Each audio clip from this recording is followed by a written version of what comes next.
ज्योतिष पद्धति के सभी दर्शकों को मैं उत्तराखंड निवासी पंडित रामचंद्र जोशी का हार्दिक अभिनंदन। दोस्तों, आज एक अत्यंत महत्वपूर्ण विषय पर चर्चा करेंगे। वो विषय है गज केसरी योग। जिस किसी व्यक्ति विशेष की कुंडली में गज केसरी योग निर्मित हुआ हो, बना हुआ हो, वह व्यक्ति विशेष फर्श से अर्श तक पहुंचने का मादर है। निश्चित ही वह व्यक्ति विशेष रंक से राजा बनने का अवश्य उसे अवसर मिलता है। यह एक शुभ योग है। गज केसरी योग एक भाग्यशाली योग है। इसको ज्योतिष में राजा तुल्य योग कहा जाता है। राजा तुल्य योग है। इस तरह का योग यदि किसी व्यक्ति विशेष की कुंडली में बना हुआ हो तो निश्चित ही ये दिशा और दशा उस व्यक्ति विशेष की बदल देता है। दोस्तों, यदि आप ज्योतिष पद्धति चैनल पर नए दर्शक हैं तो मैं आपसे आग्रह करता हूं, चैनल को सब्सक्राइब कर लें, बेल आइकन को ऑन कर लें ताकि आने वाले वीडियो आपको सबसे पहले मिले। तीज, त्योहार, व्रत एवं शुभ तिथियों की जानकारी समय समय पर मिलती रहे। अपने दोस्तों मित्रों में शेयर करें ताकि उन्हें भी इस बात से अवगत करा सकें। यदि ज्योतिष संबंधी या कुंडली संबंधी कोई भी जानकारी चाहिए तो आप मेल या कमेंट के माध्यम से दे सकते हैं। दोस्तों, समय का सदुपयोग करते हुए देखते हैं कुंडली में गज केसरी योग का निर्माण यदि किसी व्यक्ति विशेष का हुआ है तो उसका फल कैसे देखा जा सकता है।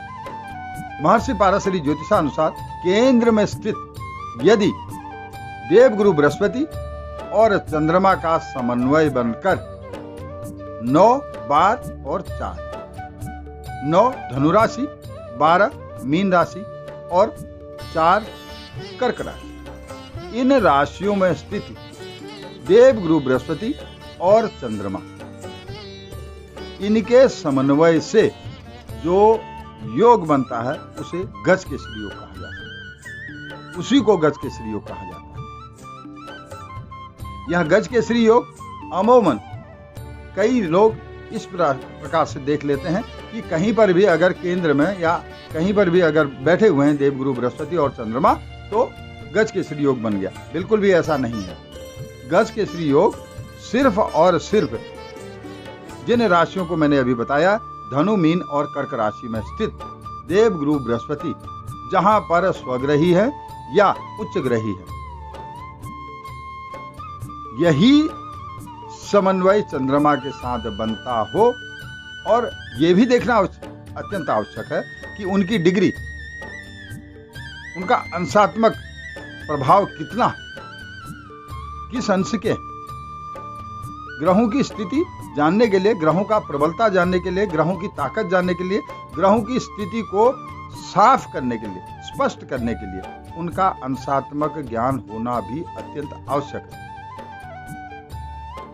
अंशात्मक ज्ञान बहुत ही महत्वपूर्ण है, अन्यथा उनका प्रभाव कम हो जाता है।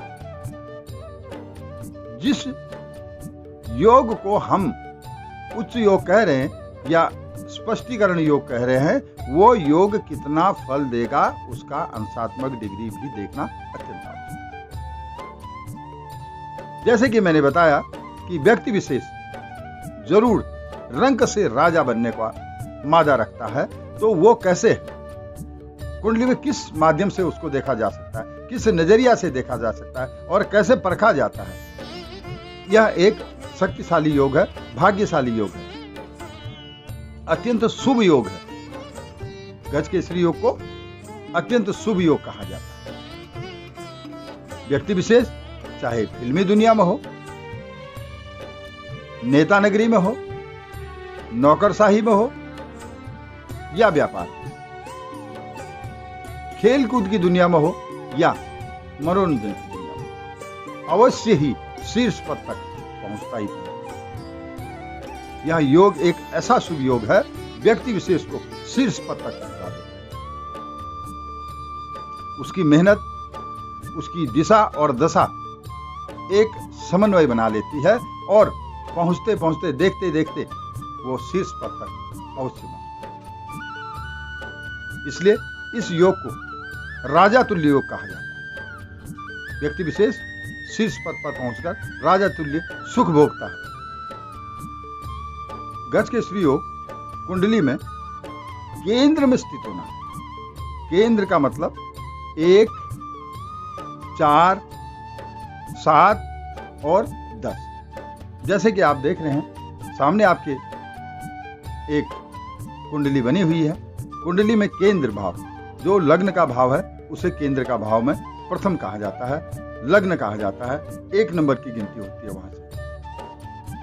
ये लग्न के भाव में 1 नंबर की जहां पर गिनती हुई है, गुरु और चंद्रमा मैंने आपके सामने सम्मुख लिखे हुए हैं। तो ये स्तर 1 नंबर का केंद्र का लग्न का भाव, लग्न के भाव में गुरु और चंद्रमा का समन्वय बना हो, चतुर्थ भाव में बना हो, सप्तम में बना हो या 10 में बना हो, दशम में बना हो, ये केंद्र के भाव है। इनमें यदि देवगुरु बृहस्पति और चंद्रदेव के द्वारा जो निर्मित योग, शुभ योग, गज के श्री योग बनता है, यह देखना अत्यंत आवश्यक है, जरूरी है कि अंशात्मक और डिग्री किस तरह का भाव, किस तरह का समन्वय रखती है, कितने अंश के।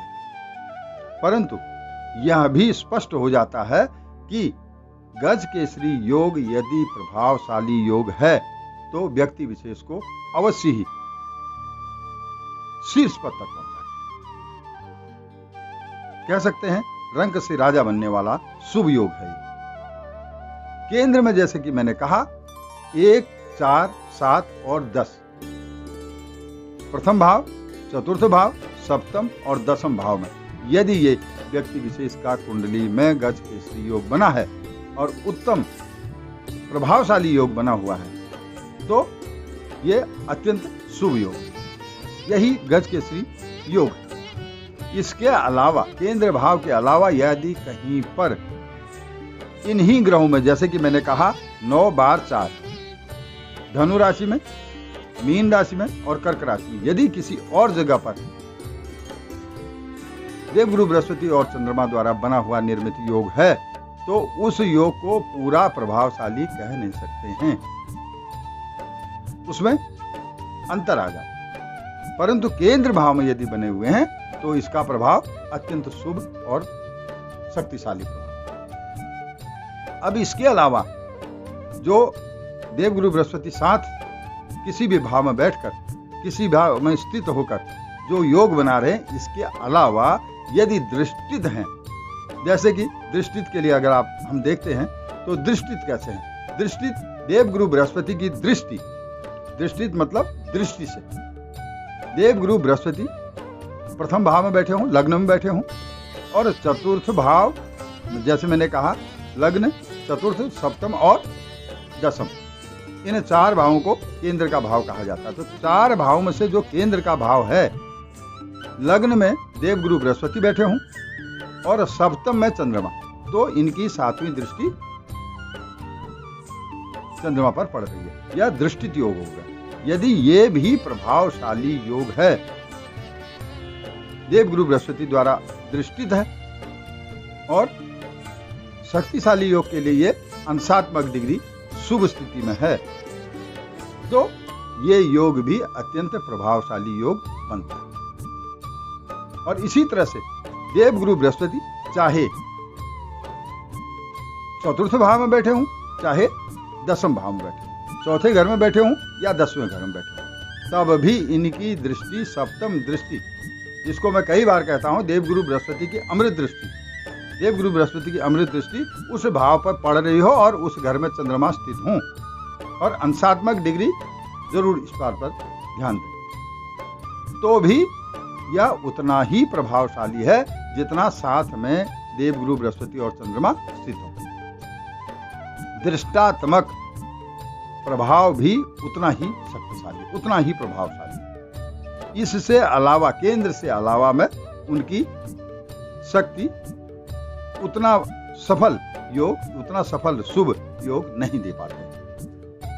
वैसे तो देवगुरु बृहस्पति का मैं हमेशा ही कहता हूं इस बात को कि जहां पर भी बैठते हैं वहीं से शुभ दृष्टि देते हैं। देवगुरु बृहस्पति एक ऐसा ग्रह है, ऐसे गुरु हैं जो सभी पर शुभ दृष्टि, हमेशा ही शुभ फल देने का, हर कुंडली में शुभ फल देने का प्रयास देवगुरु बृहस्पति का रहता ही रहता है। तो ये देवगुरु बृहस्पति द्वारा बनने वाला गज केसरी योग था।